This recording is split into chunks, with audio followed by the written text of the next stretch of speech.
Welcome back to the channel. If you're new to the channel, then welcome to the channel. Today is an exciting day for me. Since moving out of a house, I haven't been able to play drums or piano or do any recording or any writing or anything like that because I've had to sacrifice my home studio, and the space in here is minimal. I can play guitar, yeah, and I have carried a guitar around, but I just don't seem to pick it up and play it. No inspiration at the moment, but this may change because I have discovered something quite nutty, which might be really good. I'll show you. In this box is something which is going to blow your mind. It blew my mind when I saw the videos on it. I hope it is as good as it looks, but we're going to find out. In here is a drum kit, and I'll show you.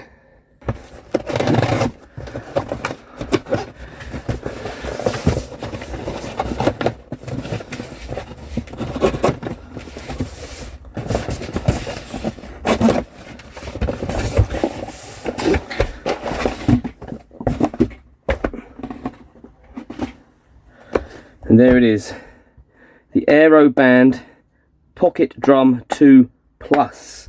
This is their new and improved version of this. And there has been some issues with their previous versions. It's one of them trick boxes. But basically, it is an air drum kit. Comes with an app and all that. And a user's manual, of course, which we'll have a look at in a sec. Welcome aboard. And basically that there is your drum kit. 2 sticks, and that's a hi-hat pedal, bass drum pedal, and the controller. Let's have a go. Alright, so first off, the drumstick. So there's a drumstick. It's got a little button on it. It's made of wood. I want to say wood, I don't think it is. I think it might be some kind of plastic which looks like wood. That little button there fits conveniently on your thumb, so that's obviously for a reason. But the actual stick itself, yeah, it feels pretty good. It feels like a drumstick, to be honest. Boom, boom, boom, doink. Okay, we've got these 2 little foot pedals. That one says hi-hat on it. That one says bass drum on it. Oh, it's got power. There's power on that. Oh, don't stop clicking stuff, Brent. Stop it, it's flashing. Then in here you've got some USB cables. There's some C USBs. Lovely. Lovely. And that as well. Lovely. We'll find out what all this is for. And a 3.5mm jack. And this little thing, which is the brains, I take it. Which has got a nice little belt clip on it, so you can put it on your belt. Brilliant. Let's peruse the instructions. User manual. What in the name of John Bonham is all this? Can we decipher this? Where's the English? That's not English. Oh, hang on. Okay, English. Here we go. So we've got Type-C connectors, light indicator power. Yeah, and you've got pedals. Yeah, we know that. Okay, so you've got the drum positions. Tells you how to use the foot pedal and the sticks. So we've got to calibrate the sticks. Do we have to do anything else? Any software? There's some QR codes to scan, so I should imagine there is software as well. But anyway, I'm going to work through this, get this going, and I'll show you, hopefully, what it's all about.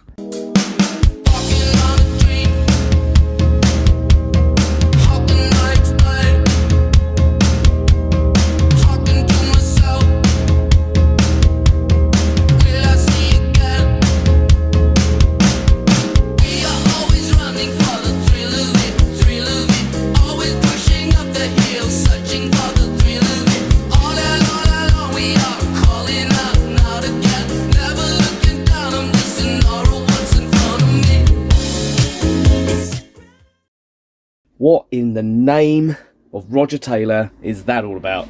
That is brilliant. It has got a few kinks I need to iron out, but I'm getting used to it. It's really difficult because you're not actually hitting anything, but because the sticks do vibrate, it kind of feels like you're hitting something, but there's nothing there. So sometimes you kind of lose your way and end up hitting something you shouldn't be hitting.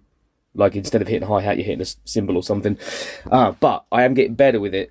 It does have Midi capabilities as well. I can actually play the drums again. I can actually practice and continue to develop my skills, which is awesome. Doesn't replace a full drum kit, obviously, but I'm quietly impressed with that. So, and anyway, I can't leave it alone. obviously, because it's a new thing. And I love it. Right then, so I've been playing around with this for quite some time now, and as a practice tool, I'm very impressed with it. You can definitely get your grooves on and practice your diddly diddlies and your paradiddly widdlies and all of that stuff. Not a problem with real drum sounds. There's 7 drum sounds on the module. That's the module there, which you can just plug your headphones in and just jam away. What I'm going to talk about here is the MIDI capabilities plugging into the laptop. I'm going to quickly show you how to connect it to Reaper, because I know a lot of people use Reaper as it's a good free DAW, but it's a little bit tricky to get it to connect straight away. There is instructions by Aeroband. It didn't work for me, but I will show you quickly in the settings what I did. So if you are connecting to Reaper, then you shouldn't have a problem. If it's another DAW you're using, then do follow their instructions. It will probably work for you. This is the MIDI lead that they give you, which is fine. It all works. That's great. But what I've discovered is the module needs to be quite close to you, otherwise it loses connection, or you get like delay and latency and stuff like that, which you do not want. So I've discovered that if you have the module down on the floor between the bass drum and hi-hat, sort of down there, you don't get any latency with the foot pedals. It's the foot pedals, it's the bass drum that you get a bit of delay with if it's too far away. So I've used a longer lead going into the laptop. Alright, so you've loaded Reaper, you've got your module plugged into your laptop. Excuse the way I'm recording this, but I can't get my screen record to work properly, so I'm doing it this way, just to show you. Okay, so you've got Reaper up. I'm using MT Powered Drum Kit 2. It's a free VST. Can't remember where I got it from, but I'm sure if you Google it, it's very good. And I'll demo that in a minute. So what you do is you go up to Options. See that? Up there. You click that. You come down to Preferences, right at the bottom. What is that word? Preferences. There you go. Then you come up and you'll see Aeroband on there. You click on Aeroband, double click, and you need to make sure all of these are checked. Okay, on that first one, awesome. That's on the input, and on the output, you double click and make sure that that's clicked there. And it still won't work. Okay, so you need to go down to USB MIDI and do exactly the same. Make sure they're all ticked. Alright, and the same with the output as well. Make sure that one's clicked, that top one there, which is enable output to this device. Alright. Okay, on the track itself, you've got input. Make sure that it is record input audio and USB on there. And you've also got this one here, one next to it. Click on that. Input MIDI, all MIDI inputs, all channels. Okay. Sorry, that's a janky video, but that's how I did it. That worked for me perfectly. Okay, so now you're sitting comfortably in your drumming position. You take your sticks, your 2 buttons, like that, and you hold it about 45 degrees in front of you. Sort of like that. You could experiment with the different angles anyway, but they say this, and that puts the snare in the middle. So I'm going to go with what they say, about there. That puts the snare there. Hi-hat here. Got crash cymbal up there. First tom, second tom, floor tom. A ride, kick drum,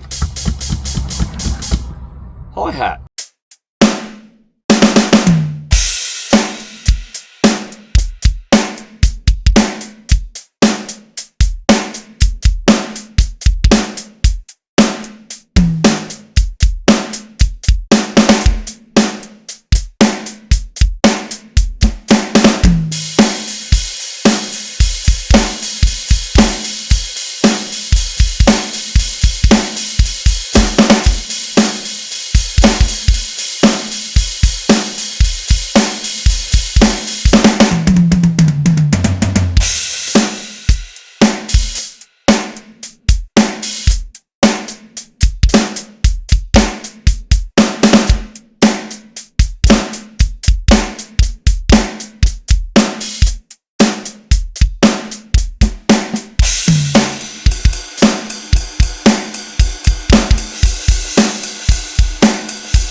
Alright, I'll be frank.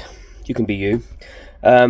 What's my thoughts on this? As you can tell, I'm not the best drummer in the world. I am learning, been learning for a couple of years now, but haven't been able to play for about a year, so only about a year really.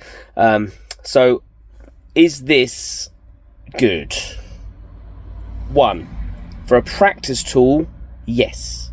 I have already improved on some of my skills, learnt some different grooves and stuff like that, and been able to practice that quite easily. To record with, time will tell, because as you can tell from that little demonstration, sometimes you involuntarily hit things. It's quite difficult because there's nothing visual to hit. The sticks do vibrate when you, so it feels like, it almost feels like you're hitting something, but you don't get obviously the bounce back like you would if you're hitting a real drum or even an electric drum kit. So where I would place this as a very amateur drummer is you have your drum kit, your acoustic drum kits, which are premium, that's what you want. Then you have your electric drum kits, which are very good, but just under that in my opinion. And then you have this. For my situation, or if somebody was say traveling and wanted to practice and can't take a kit, don't have an electric kit, backstage maybe, before a show, you want to just run through some stuff, you can just whack your head. It takes 2 seconds to set up, really does, really portable, then brilliant. As a guitar player, being on tour and stuff like that, I've been backstage with lots of drummers and they have the little practice pads, and this is cool. You can get the full drums sound going on, so if you wanted to practice something before the show or just run through something, brilliant. Time will tell on the recording side of things. As a MIDI trigger, it works really, really well. The latency is very, very low. I don't notice any latency with it at all. It does work off Bluetooth, so it does get lost sometimes. Sometimes it feels like the drums have moved, you know. So it's not perfect, but it doesn't take literally any more than a second to recalibrate. You just put the sticks down, boop, and then you'll recalibrate it in again. For a live situation, no. I would definitely say no, unless you did it as a gimmick, like for a party or something like that. You could do it as a bit of fun, maybe get your friends to have a go, put it through a PA or something like that, and you could have some fun with it, not as a serious thing. So my conclusion, or my opinion of this is, it's very good. It needs some tweaks. It's a very, very good practice tool. That's where I'm with it at the moment. It works well with the MIDI, no latency. You can get endless amounts of drum sounds for free, on your door. If you wanted to experiment recording with it, you could. I think it would be difficult, but like I say, it just takes practice. It's getting used to where it all is and how it all works. I haven't had a lot of hours with it, but like I say, practice tool, bingo. Recording tool, jury's out. Live tool, wouldn't suggest it, but time will tell. That's the end of this review. Anyway, don't forget to like, comment, subscribe, and do follow the channel for more of this and my other setup, my van, because I live in a van, if you didn't know, my van studio setup. I have this whole MIDI situation, which is this, and a good old Roland GK3 pickup, and I'm going to be getting into some recording sessions and stuff using the Aeroband Pocket Drums as well. Right, anyway, good people, I will say this. Peace till next time. Don't forget to like, comment, subscribe. See you in the next one.